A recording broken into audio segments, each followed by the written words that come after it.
Hello friends, welcome back to Anveshara channel. आज हम लोग पढ़ेंगे टी.एस. इलियट का निर्वैयक्तिकता का सिद्धांत। ठीक है, निर्वैयक्तिकतावाद का सिद्धांत। ठीक है, तो ये जो टॉपिक है ये हमारे सिलेबस में है, तो हम लोग इसको पूरे विस्तार से पढ़ेंगे। ठीक है, चलिए आइए पढ़ना स्टार्ट करते हैं। सबसे पहले देखते हैं टी.एस. इलियट का पूरा नाम। ठीक है, तो इनका पूरा नाम थॉमस, ठीक है, या फिर टॉमस। ठीक है, मतलब थॉमस भी कहीं कहीं मिलता है, ठीक है, कहीं कहीं टॉमस भी मिलता है। तो टॉमस स्टर्न इलियट, ठीक है, इनका पूरा नाम है।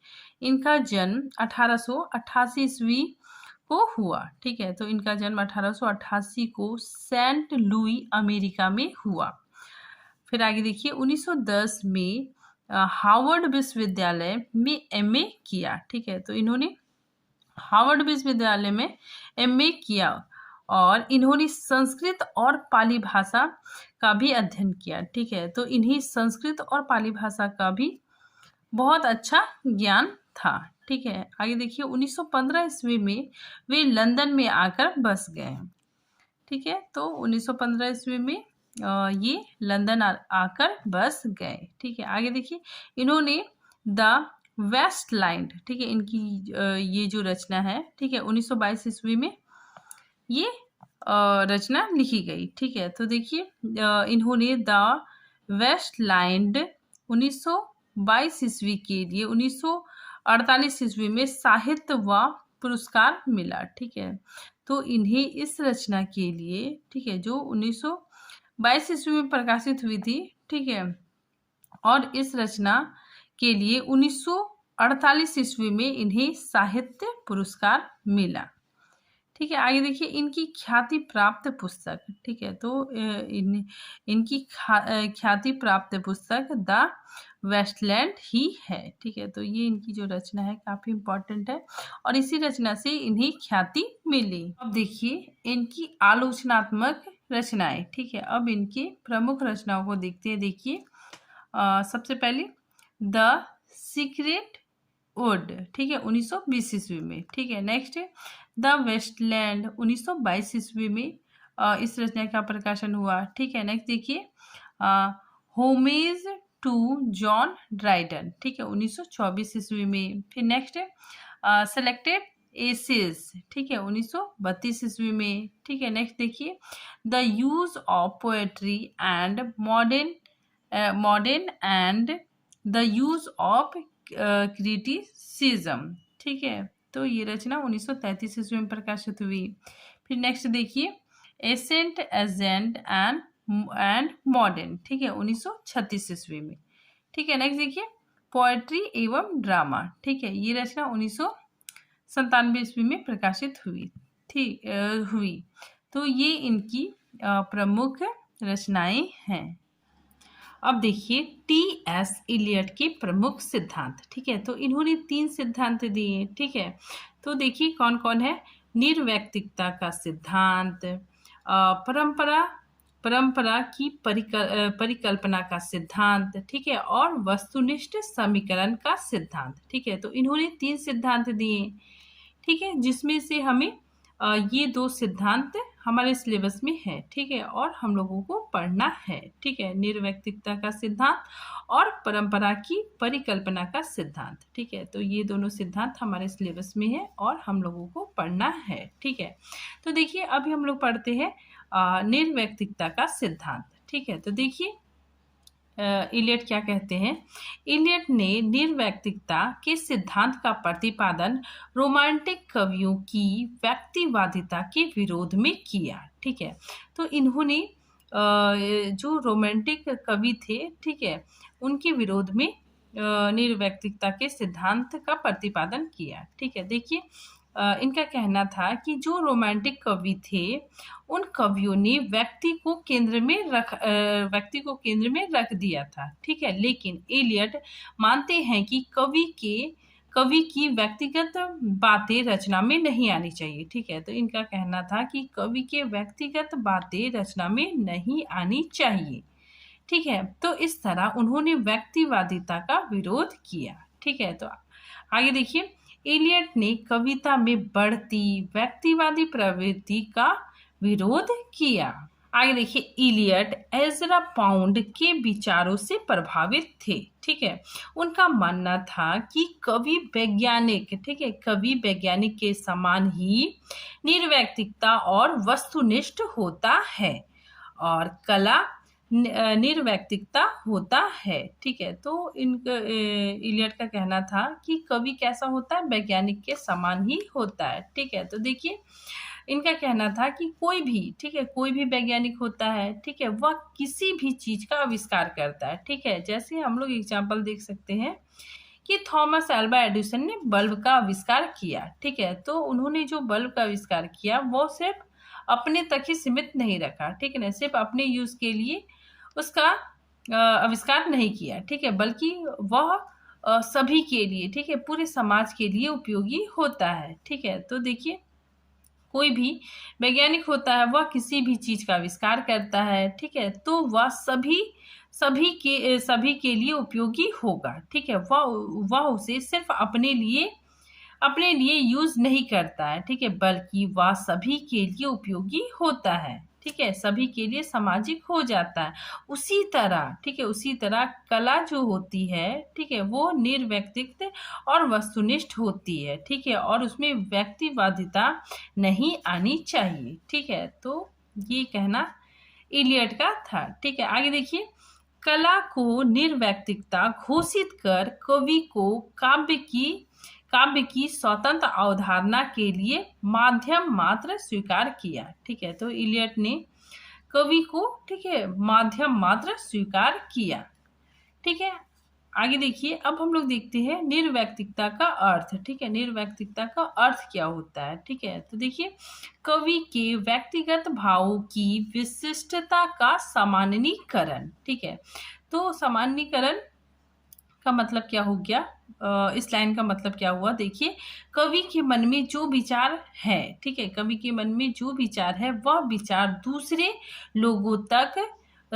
लोगों तक भी उसी भाव से पहुंचे। ठीक है, तो जो कवि जो सोचता है, ठीक है, जो विचार करता है, ठीक है, वह विचार कला के माध्यम से, ठीक है, काव्य के माध्यम से दूसरे लोगों तक उसी भाव से पहुंचे। ठीक है, इसी को सामान्यीकरण कहते हैं। ठीक है, तो इसमें यही बताया जा रहा है कि कवि के व्यक्तिगत भावों की विशिष्टता का सामान्यीकरण। ठीक है, अब देखिए, अगर हम लोग साधारण भाषा में देखिए तो निर्वैयक्तिकता का अर्थ क्या है, व्यक्तिगता का त्यागना। ठीक है, व्यक्तिगता को त्यागना।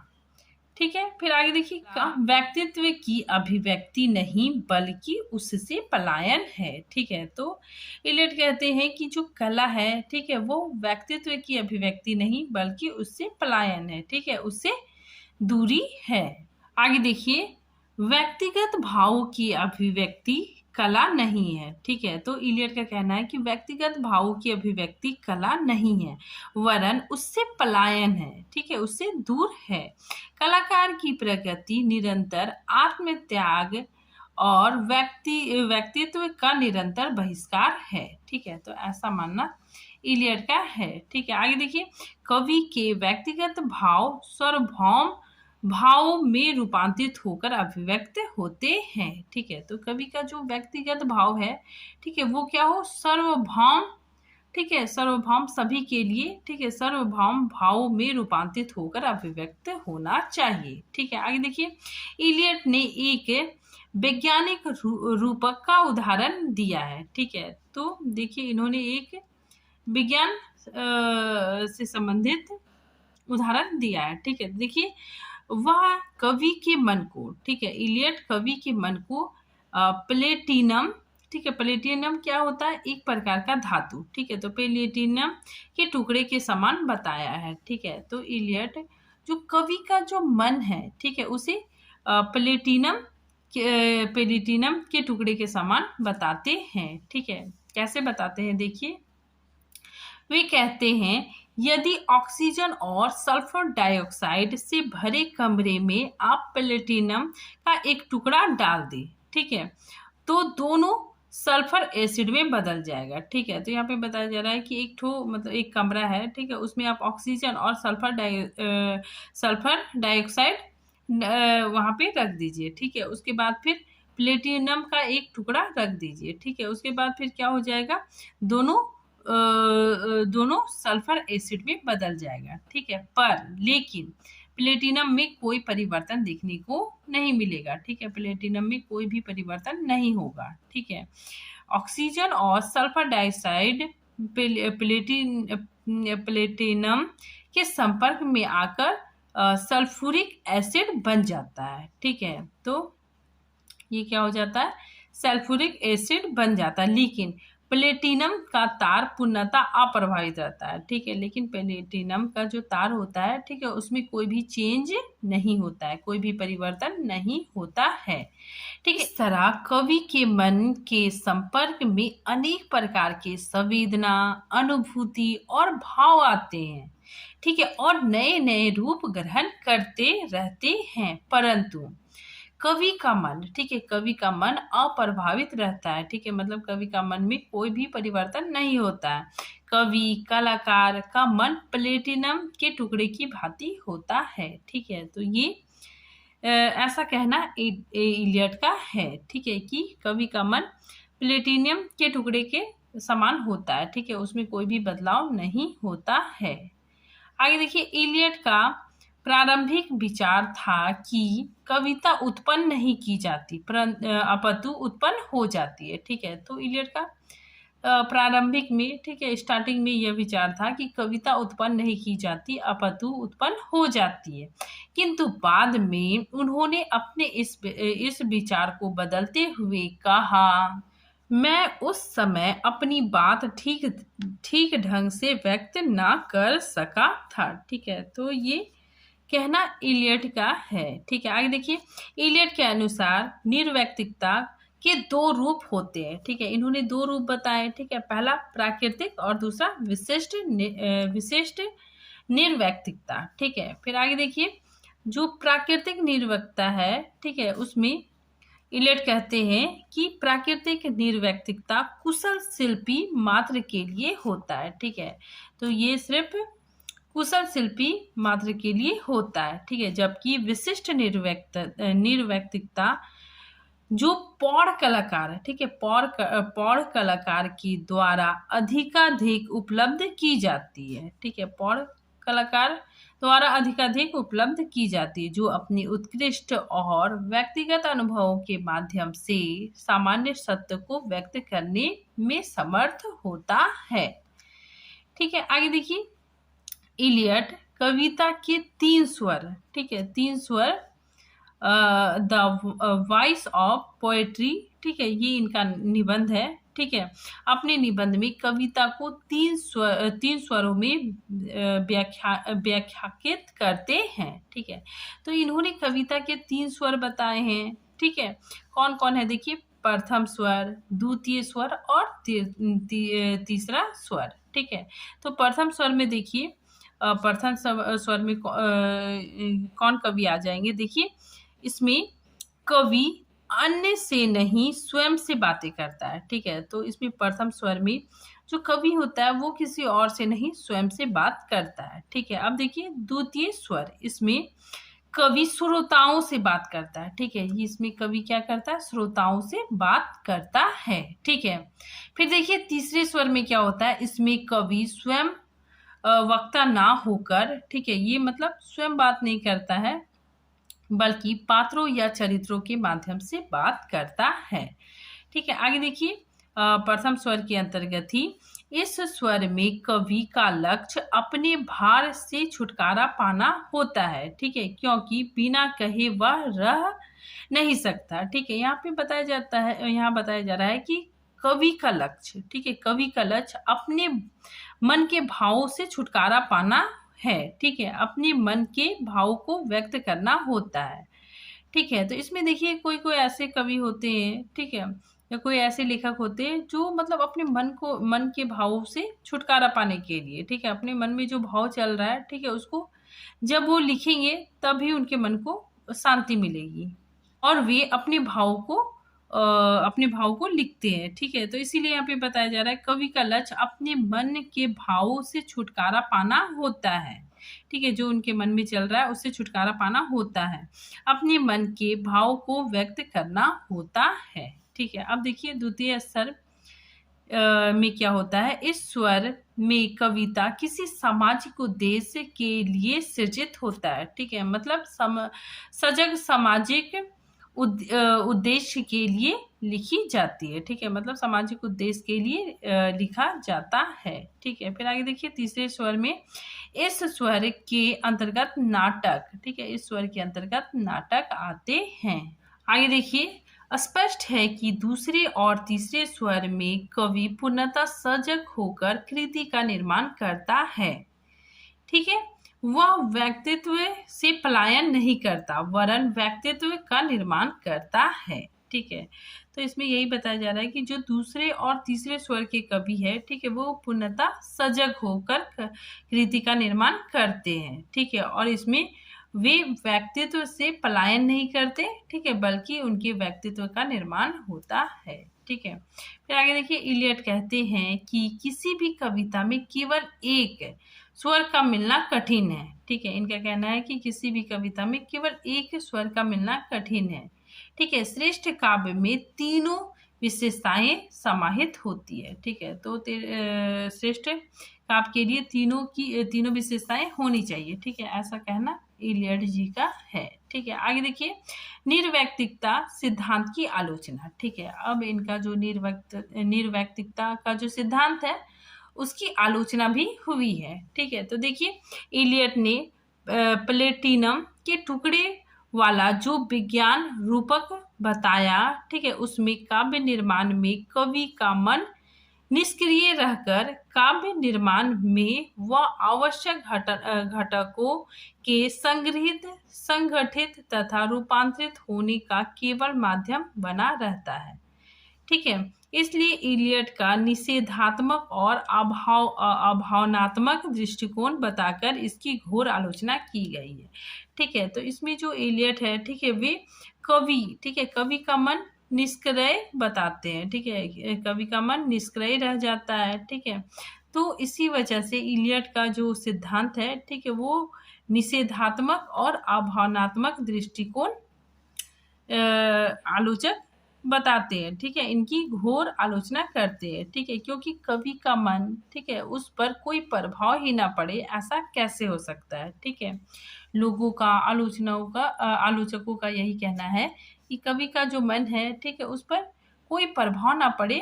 ठीक है, ऐसा कैसे हो सकता है। ठीक है, आगे देखिए, प्लेटिनम के टुकड़े की उपमा का भी खंडन किया है। ठीक है, जो प्लेटिनम का जो टुकड़ा है, ठीक है, उस उपमा का भी खंडन किया है। ठीक है, और कहा है कि कवि मस्तिष्क एक सचेतन एवं क्रियाशील वस्तु है। ठीक है, इसमें जो आलोचक है, ठीक है, उनका कहना है कि कवि का जो मस्तिष्क है वो क्या है, एक सचेतन और क्रियाशील है। ठीक है, जबकि प्लेटिनम क्या है, नॉन लिविंग थिंग्स है। ठीक है, जबकि जो कवि का मस्तिष्क है, ठीक है, वो क्या है, सचेतन है। यहाँ पे देखिए, कवि का जो मस्तिष्क है, ठीक है, वह एक सचेतन एवं क्रियाशील वस्तु है। ठीक है, उसकी जड़ पदार्थ से उपमा उचित नहीं है। ठीक है, तो इसमें यही बताया जा रहा है कि इलियट ने कवि के मन की तुलना प्लेटिनम के टुकड़े से किया है। ठीक है, जो कि एक जड़ पदार्थ है। ठीक है, नॉन लिविंग थिंग्स है। ठीक है, और जो कवि का मन है, ठीक है, वो कवि का मन क्या है, कवि का जो मस्तिष्क है वह सचेतन है। ठीक है, क्रियाशील वस्तु है, उसमें बदलाव होते हैं। ठीक है, उसमें मतलब जो कवि है, ठीक है, उसमें क्या होता है, उसमें भाव होते हैं। ठीक है, तो इसीलिए आलोचकों का कहना है कि यह उपमा गलत है। यहाँ पे देखिए, इलियट ने कवि के मन को जड़ पदार्थ की उपमा दी है। ठीक है, इसीलिए कई लोगों को ये गलत लगता है। ठीक है, ये सिद्धांत मतलब गलत लगता है और इस सिद्धांत का आलोचकों ने खंडन किया है। अब देखिए निष्कर्ष। ठीक है, देखिए इलियट आधुनिक युग के न केवल सर्वश्रेष्ठ कवि हैं बल्कि आलोचक भी है। ठीक है, उनकी अधिकांश कृतियां आज के व्यवस्थाहीन विश्व व्यवस्था लाने के प्रयोजन से प्रेरित है। ठीक है, आगे देखिए, इलियट का निर्वैयक्तिकता का सिद्धांत पाश्चात्य काव्य शास्त्र की महत्वपूर्ण उपलब्धि है। ठीक है, तो इनका जो सिद्धांत है, ठीक है, ये काफी ज्यादा महत्वपूर्ण है। फिर आगे देखिए, इलियट ने रोमांटिक व्यक्तिबद्ध काव्य मूल्यों का विरोध किया है। ठीक है, आगे देखिए, इलियट ने निर्वैयक्तिकता सिद्धांत में आत्मनिष्ठ साहित्य के स्थान पर वस्तुनिष्ठ साहित्य को महत्व दिया है। ठीक है, आगे देखिए, इलियट ने निर्वैयक्तिकता का सिद्धांत भारतीय काव्य शास्त्र में साधारणीकरण के साम्य है। ठीक है, तो इनका जो सिद्धांत है, ठीक है, वो भारतीय काव्य शास्त्र में साधारणीकरण से साम्य रखता है। ठीक है, साधारणीकरण मतलब क्या हो गया कि कवि अपने भाव को इस प्रकार काव्य में अभिव्यक्त करता है कि वह अपना ना होकर सामान्य लोगों का भाव बन जाता है। ठीक है, ये जो पहले से चल रहा था, ठीक है, रोमांटिक लोग थे, वे अपने मन की बातों को किसी भी शब्दों में ढाल कर लोगों के सामने रख देते थे। ठीक है, तो जो रोमांटिक कवि होते थे, रोमांटिक लोग होते थे, वो क्या करते थे, अपने मन की बातों को किसी भी शब्दों में ढाल कर लोगों के सामने रख देते थे। ठीक है, चाहे उसमें अश्लील शब्दों का प्रयोग हो। ठीक है, व्यक्तिवादिता उसमें बहुत ज़्यादा थी। ठीक है, तो रोमांटिक कवियों में व्यक्तिवादिता बहुत ज़्यादा थी। ठीक है, तो उसका उन्होंने घोर विरोध किया। ठीक है, तो इलियट ने इस चीज़ का घोर विरोध किया। फिर आगे देखिए, इलियट ने व्यक्तिवादिता का खंडन करते हुए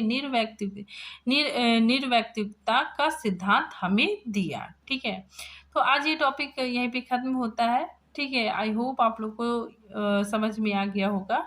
ठीक है, तो मिलते हैं नेक्स्ट टॉपिक के साथ, तब तक के लिए थैंक यू।